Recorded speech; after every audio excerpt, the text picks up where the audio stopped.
बंगाल में ममता बनर्जी ने एकला चलो की राह पकड़ते हुए 42 सीटों पर अपने उम्मीदवार उतार दिए। तो वहीं दूसरी तरफ पहले ही अकेले लड़ने का ऐलान कर चुकी मायावती उत्तर प्रदेश में एक एक करके अपने उम्मीदवारों का ऐलान कर रही हैं। ऐसे में साफ है, एकला चलो दांव से राहुल अखिलेश का फंसना तय है। उधर 24 के चुनावी रण से ठीक पहले सीए का नोटिफिकेशन भी विपक्षी गठबंधन में टेंशन पैदा कर रहा है। आज इसी मुद्दे पर महाबहस, पहले ये रिपोर्ट देखिए।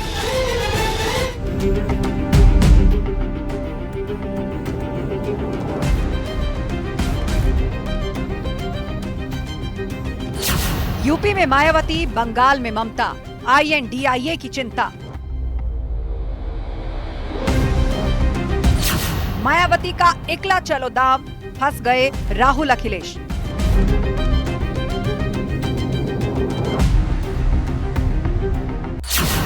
वोट का सहारा, मायावती ने खेल बिगाड़ा। एक तरफ ममता बनर्जी हैं जो कि पश्चिम बंगाल में बिना कांग्रेस के साथ गठबंधन किए चुनाव में आगे बढ़ रही हैं, तो वहीं दूसरी तरफ उत्तर प्रदेश में मायावती हैं जो कि फाइनल फैसला लेते हुए एकला चलो की राह पर हैं और एक एक करके प्रत्याशियों के नामों का ऐलान कर रही हैं। सीए का नोटिफिकेशन, विपक्षी गठबंधन में टेंशन। सीए देश का कानून है, इसको कोई रोक नहीं सकता और हम सीए को लागू कर रहेंगे। अगर विलंब किया तो चुनाव के बाद क्या दिक्कत थी? उनका एकमात्र उद्देश्य होता है हर मुद्दे को हिंदू मुसलमान में बांटो। इससे उन प्रताड़ित विदेशी अल्पसंख्यकों को एक राहत की सांस मिलेगी जिनका उत्पीड़न बांग्लादेश, अफगानिस्तान, पाकिस्तान में किया गया। 24 में 3 किरदार, आईएनडीआईए का बेड़ा कैसे होगा पार? तमाम लोगों से मेरी यही अपील है कि हर तरीके से अमन अमान कायम रखें।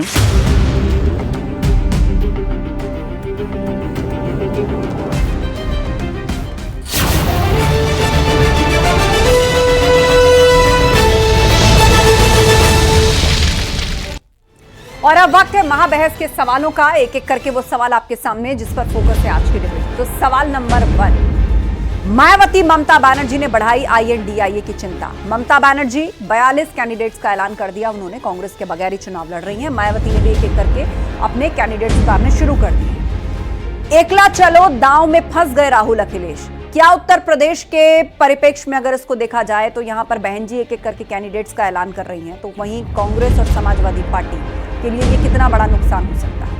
सवाल यह कि सीए का नोटिफिकेशन, विपक्षी गठबंधन में टेंशन। चुनाव से पहले सीए लागू हो गया है आज से भारत में। बहुत से दल, टीएमसी खुलकर विरोध कर रही है। केरल के सीएम पी विजयन, उन्होंने खुलकर इसका विरोध किया। असदुद्दीन ओवैसी इसका खुलकर विरोध कर रहे हैं। और पूर्व में भी जब 2019 में सीए को लेकर बात हुई थी तो आपने देखा था किस तरह विपक्षी पार्टियां इसके विरोध में उतरी थी, लेकिन अब इसे लागू कर दिया गया है। चर्चा के लिए गेस्ट पैनल हमारे साथ है, लेकिन उससे पहले खास मेहमान हमारे साथ जुड़ रहे हैं। हमारे साथ यूपी सरकार में सहकारिता मंत्री जेपीएस राठौर जी हैं। बहुत स्वागत है सर आपका न्यूज 18 पर। धन्यवाद जी। सवालों की शुरुआत सबसे पहले सीए से ही कर लेते हैं। इसे लेकर जितना प्रोटेस्ट पूरे देश में हुआ, विपक्षी पार्टियों ने लामबंदी की, बीजेपी को इस पर घेरा, लेकिन अब चुनाव से पहले इसे लागू कर दिया गया है और विरोध भी आना शुरू हो गया है। टीएमसी ने इसका विरोध किया, केरल से इसका विरोध आया और ओवैसी तो ये कह रहे हैं कि जानबूझकर मुसलमानों को दोयम दर्जे का नागरिक बनाकर रखने की ये साजिश है।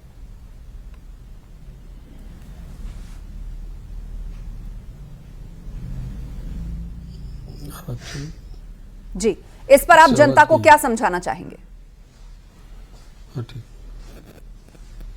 पहले तो मैं देश के प्रधानमंत्री माननीय नरेंद्र मोदी जी का, माननीय अमित शाह जी का और सभी जो सांसद हैं जिन्होंने इस बिल को पास कराने में सहयोग किया है, लोकसभा, राज्यसभा, और देश की पूरी जनता का धन्यवाद देना चाहता हूं।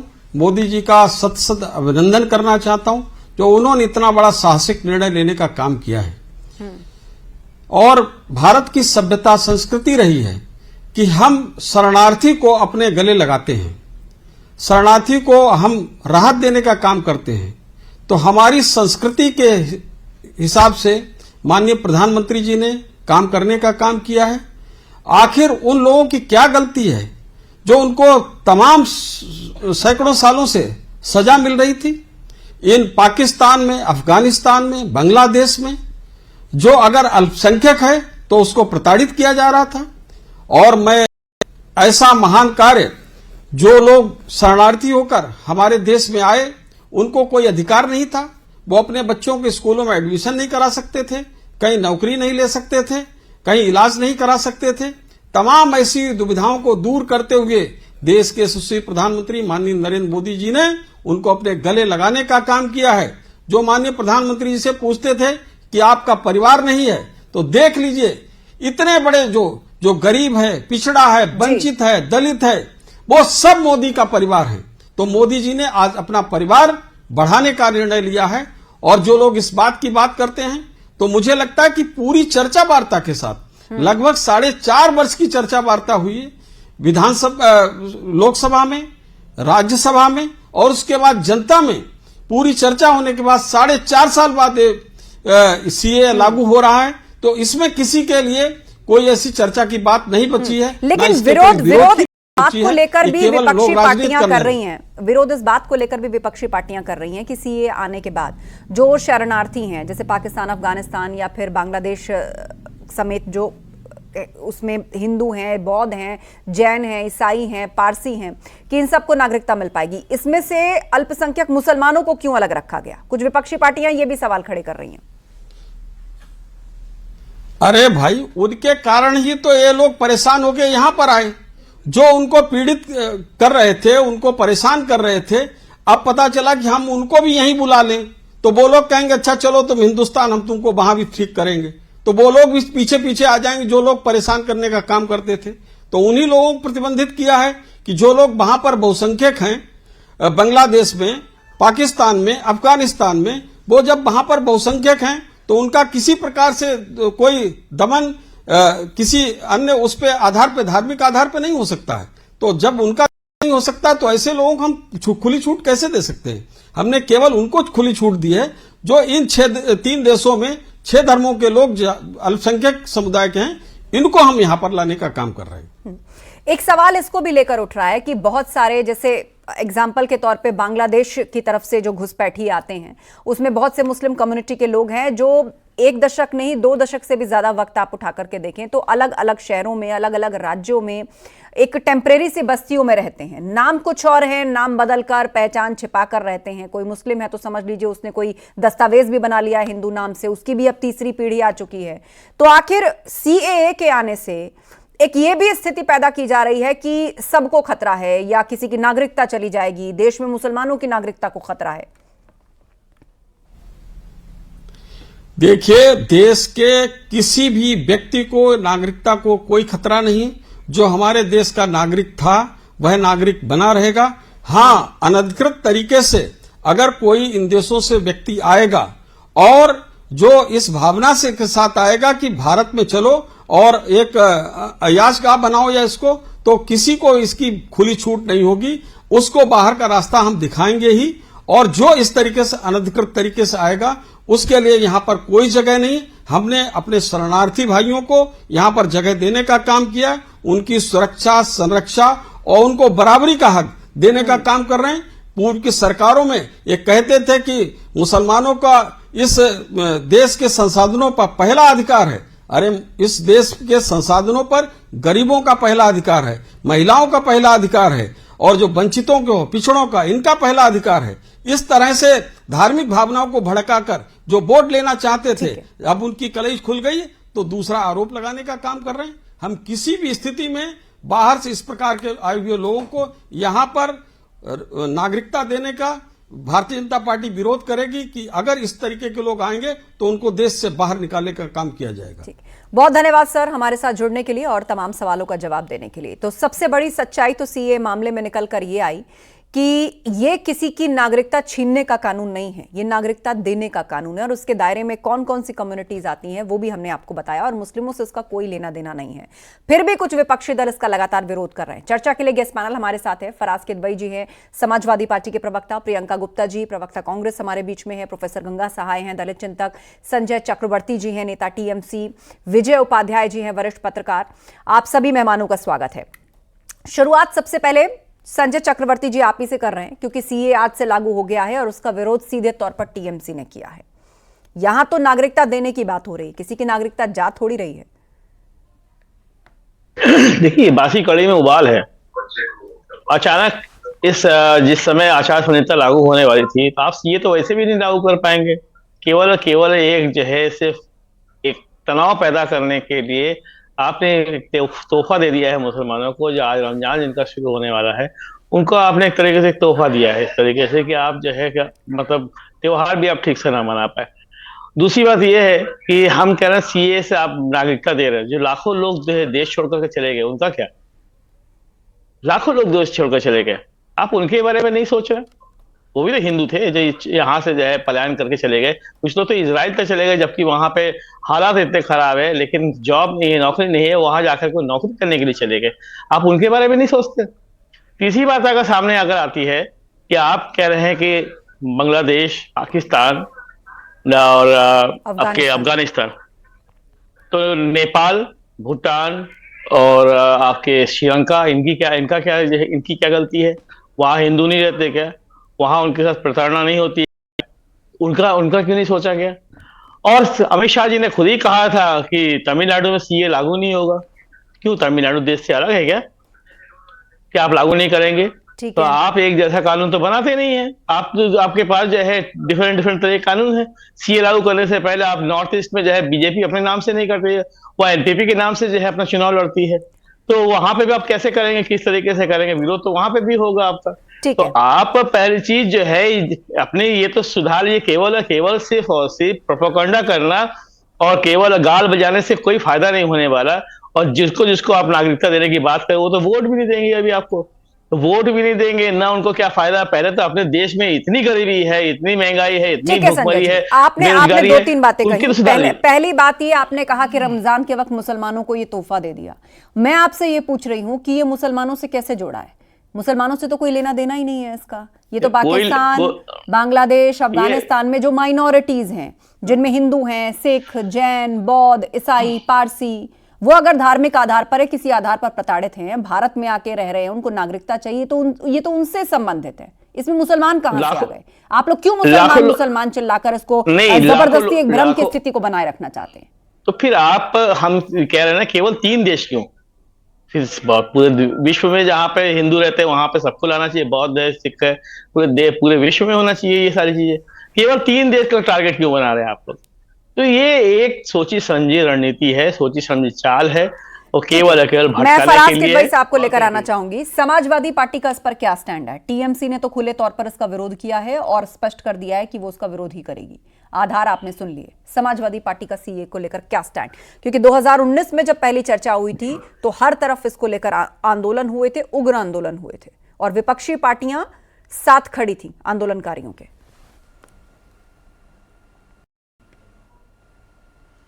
धन्यवाद आस्था जी। देखिए, मुझे जब आपके यहाँ से कॉल आई तो मुझे टॉपिक दूसरा बताया गया था, लेकिन आपने एंड टाइम पे जो है वो पर्चा चेंज कर दिया। पेपर लीक प्रदेश में जहाँ पेपर लीक होते हैं तो आपने पर्चा भी चेंज कर दिया और टॉपिक पूरा डिफरेंट कर दिया। खैर चलिए, कोई बात नहीं।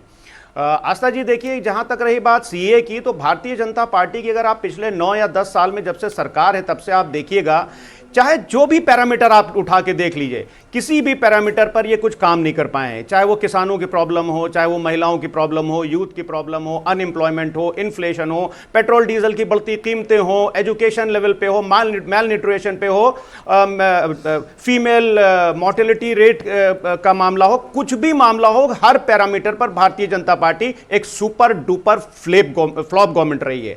अब क्या है कि इनके पास कोई मुद्दे तो होते नहीं है, तो कहीं ना कहीं से ये निकाल करके ऐसे मुद्दे लाते हैं जिससे किसी ना किसी तरह से धार्मिक पोलराइजेशन हो और ये वोट की राजनीति कर पाए। लेकिन देश की जनता समझ चुकी है। मेरा एक सवाल है आस्था जी, मेरा सवाल यह है कि 2014 में भारत का पासपोर्ट सरेंडर करके जो लोग छोड़ करके गए और 2022 में जो लोग भारत को छोड़ करके जा रहे हैं उनका नंबर सरकार बता दे। अगर सरकार के पास नहीं है तो मैं दे देता हूं कि कम से कम 200-300% से बढ़ोतरी हुई। यूएस बॉर्डर अनऑथराइज्ड रूप से क्रॉस करने वाले 2014 में 1400 या 1500 थे, आज 1 लाख के ऊपर हैं। वो इसलिए हो रहा है आस्था जी कि आज का जो यूथ है, देखिए प्रॉब्लम समझिए, प्रधानमंत्री जी बोलते हैं ना कि यहां कि इस देश में ना कोई धर्म है ना कोई कास्ट है, अगर कोई कास्ट है तो महिला है, यूथ है, किसान है, मजदूर है, और तमाम वो जो लफाजी किया करते हैं। सबसे बड़ी प्रॉब्लम आज की देश में जो है वो एम्प्लॉयमेंट है। सबसे बड़ी प्रॉब्लम जो आज इस देश की और प्रदेश की है, जो वो पेपर लीक हो रहे हैं, जिस तरह से छात्रों के और नौजवानों के फ्यूचर से खेला जा रहा है, सबसे बड़ी प्रॉब्लम वो है। लेकिन इनको प्रधानमंत्री जी को एड्रेस तो करना नहीं है, तो कुछ ना कुछ ये बीच बीच में ऐसे मुद्दे लाया करते हैं ताकि ये जो है ये कुछ और भी मेहमान हमारे साथ हैं। फराज साहब, ठीक है, फराज ये एक साइकोलॉजिकल वॉरफेयर है। चलिए ठीक है, आपने इसको अपनी तरह से एक्सप्लेन किया है। एक बार सब लोग अपनी अपनी बात रख ले। प्रियंका गुप्ता जी भी हमारे बीच में है। प्रियंका जी, 2024 का चुनाव बस समझ लीजिए महीने डेढ़ महीने दूर है या इससे भी कम वक्त अब उसमें रह गया है। INDIA गठबंधन आपका बना था, TMC ने तो कैंडिडेट्स अनाउंस कर दिए पश्चिम बंगाल में कांग्रेस से अलग हटके, और उत्तर प्रदेश के अंदर आप देखिए बसपा भी 1-1, 2-2, 3-3 करके अपने कैंडिडेट्स अनाउंस कर रही है। तो ऐसे में अब INDIA का क्या फ्यूचर रह गया है? देखिए, इंडिया का फ्यूचर जब तक रहेगा इस देश में तब तक इंडिया गठबंधन का भी फ्यूचर रहेगा। और आज अगर हम बात करें तो सबसे बड़ा डिसीजन जो आया है वो सुप्रीम कोर्ट का। चंदे के बदले भारतीय जनता पार्टी ने कितना धंधा दिया है, ये हकीकत इस देश को कल पता चल जाएगी, और ये कल ही पता चल जाएगी। इसलिए आज रात में ही इस मुद्दे को डाइवर्ट करने के लिए प्रधानमंत्री जी एक सगुफा लेकर चले आए CAA का। अच्छा, CAA से फायदा, आप अभी मंत्री जी बैठे हुए थे, कुछ नहीं बता पाए क्या फायदा है और इतनी जल्दबाजी क्या है लागू करने की। पिछले 4 साल से आप जिस चीज को नहीं लागू कर पाए, चुनाव के अहम वक्त पहले, आखिर किस बात से डरी हुई है भारतीय जनता पार्टी? क्या चुनाव में इतनी करारी हार का डर लग रहा है? मुझे लगता है कि भारतीय जनता पार्टी को इस पर बताना चाहिए। और क्या जरूरत आन पड़ी है कि सिर्फ चुनाव के पहले हम जो बाहरी हैं उन्हें देश के नागरिक बनाएंगे, और वो भी धार्मिक ध्रुवीकरण के आधार पर। और देखिए, भारतीय जनता पार्टी के पास मुद्दे नहीं रह चुके हैं, और हकीकत ये है भारतीय जनता पार्टी एक्सपोज होती चली जा रही है लगातार। जिस तरह से चुनावी बॉन्ड पे आज जो डिसीजन आया है, मुझे लगता है उस पूरा देश देख रहा है किस तरह से भारतीय जनता पार्टी की किरकिरी होती चली जा रही है, और भारतीय जनता पार्टी का भ्रष्टाचार सबके सामने आने जा रहा है। और भारतीय जनता पार्टी वो पार्टी है जो कह रही थी हम विदेश से काला धन लाएंगे, और अपनी पार्टी का धन बताने में उन्हें जो है ना, उसके लिए वो समय मांग रहे हैं चुनाव के बाद का वक्त। और अगर चुनाव में इतनी आश्वस्त है भारतीय जनता पार्टी तो इंतजार कर लेती, 24 के चुनाव के बाद लगाती। पर हकीकत यह है कि भारतीय जनता पार्टी दोबारा रिपीट करने नहीं जा रही, और ये डर इसी बात का है और जल्दबाजी इसी बात की है। ठीक है, हमारे बीच में प्रोफेसर गंगा सहाय हैं, दलित चिंतक। प्रोफेसर गंगा सहाय, अब आप इस चुनाव को किस तरह देख रहे हैं? TMC की राहें अलग हो गई हैं पश्चिम बंगाल में, कांग्रेस से अलग हटके ममता बनर्जी ने भी स्पष्ट कर दिया वो अपने कैंडिडेट्स उतार रही हैं। उत्तर प्रदेश में आप देखिए जैसे तैसे कहा जा रहा है कि सपा और कांग्रेस जो है वो साथ आए, तो बहन जी ने अपने कैंडिडेट्स उतारने शुरू कर दिए हैं। तो ऐसे में NDA के अगेंस्ट जो अलायंस बना था विपक्ष का, भले ही वो PDA की बात कर रहा है, लेकिन अभी भी NDA के सामने कोई मजबूत मोर्चा नहीं दिखाई दे रहा विपक्ष का। देखिए, ये इससे निर्धारित होता है कि हम कहां से चीजों को देख रहे हैं। अगर जनता की नजर से देखें तो निश्चित तौर पर लोगों के बीच में एक असंतोष है, और जो कमजोर लोग हैं वो सब एकजुट हो रहे हैं।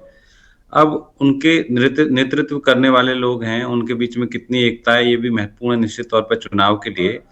तो हम देख रहे हैं कि कुछ दलों में सहमति है और कुछ दलों में सहमति का अभाव है। जो आपने पश्चिम बंगाल का उदाहरण दिया, उत्तर प्रदेश का उदाहरण दिया, वो एक कड़वी सच्चाई है कि विपक्ष के बीच में एकता नहीं है, और सरकार या जो NDA गठबंधन है उसके बीच में एक तरह की एकता है। और जब भी कोई उनके ऊपर ऐसा लगता है कि संकट में आने वाले हैं तो वो कोई एक नई चीज लेकर के आ जाते हैं। उसी प्रक्रिया में ये CAA को लाया गया है, और उसके बारे में उनके विचार स्पष्ट है शुरू से ही, जब से पार्टी बनी है तब से ही स्पष्ट है।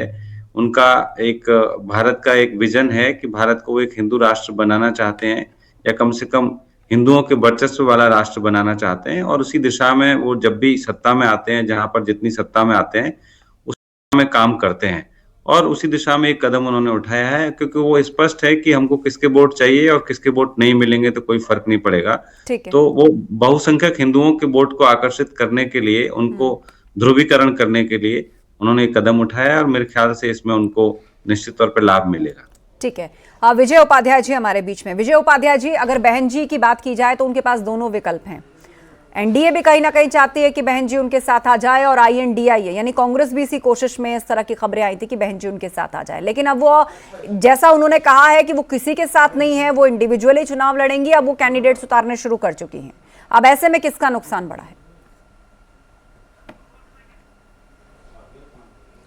देखिए, मायावती जी उत्तर प्रदेश के चुनाव में जो दो गठबंधन है उसके सामने एक त्रिकोण बना रही हैं, और बसपा एक ऐसी पार्टी है जिसका सबसे ज़्यादा जनाधार उत्तर प्रदेश में है, और उत्तर प्रदेश ही वो स्टेट है जहां बीएसपी अपने बल पर बहुमत से 2007 में सरकार बना चुकी है। तो मायावती जी के सामने जो टारगेट है, मुझे ऐसा लगता है कि 2024 के साथ वो 2027 भी देख रही हैं। हर लोकसभा क्षेत्र में वो चुनाव लड़ेंगी, यानी हर विधानसभा क्षेत्र में उनका हाथी चुनाव निशान लोगों को दिखाई देगा। आप 2019 देखिए, 2019 में 40 सीटों पर बसपा चुनाव लड़ी थी और 40 सीटों में उनको 38% वोट मिले थे और 10 सीटें लोकसभा की वो जीत पाए थे। चुनाव के बाद मायावती जी ने बयान भी दिया कि सपा का वोट हमें ट्रांसफ़र नहीं हुआ, नहीं तो हम ज़्यादा सीटें जीतते, और उन्होंने गठबंधन को तोड़ दिया था। तो हर राजनीतिक दल का अपना एक लक्ष्य होता है, और मैं ऐसा समझता हूं कि बसपा किसी भी गठबंधन में शामिल न होकर अपने 2027 के लक्ष्य को ध्यान में रख रही है।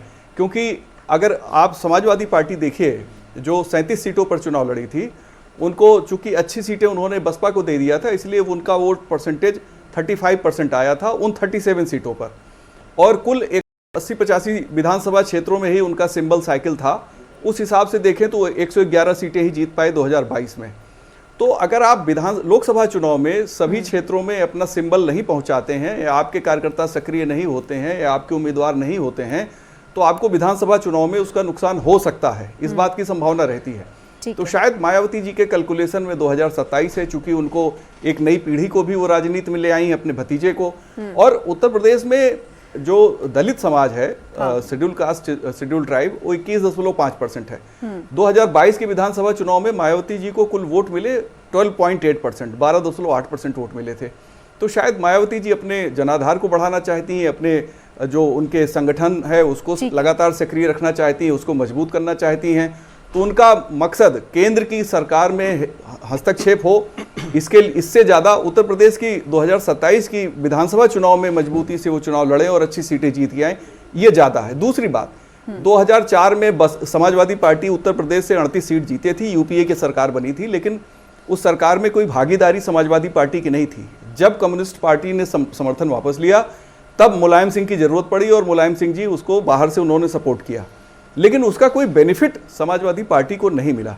तो ज़्यादा मेंबर ऑफ पार्लियामेंट आ जाए तो भी कोई ज़रूरी नहीं कि आप केंद्र की सरकार में शामिल ही हो जाएं। अगर आप ज़्यादा लोकसभा सदस्य जीत के आते हैं, समाजवादी पार्टी या बीएसपी, समाजवादी पार्टी का तो अपना एक लक्ष्य अलग होगा, जिसकी वजह से उन्होंने कांग्रेस से तालमेल किया है। लेकिन मैं ऐसा मानता हूं कि बीएसपी अपने 27 के लक्ष्य को ज़्यादा महत्व रख रही है, इसीलिए उन्होंने बार बार ये बात साफ की है कि हम किसी गठबंधन में नहीं जा रहे हैं, यानी कि उत्तर प्रदेश के कोने कोने में बीएसपी को मजबूत करना चाहती हैं। ठीक है। संजय चक्रवर्ती जी, ये जो ममता बनर्जी का एकला चलो रे दांव है, क्या इससे आईएनडीआईए गठबंधन फंस गया है?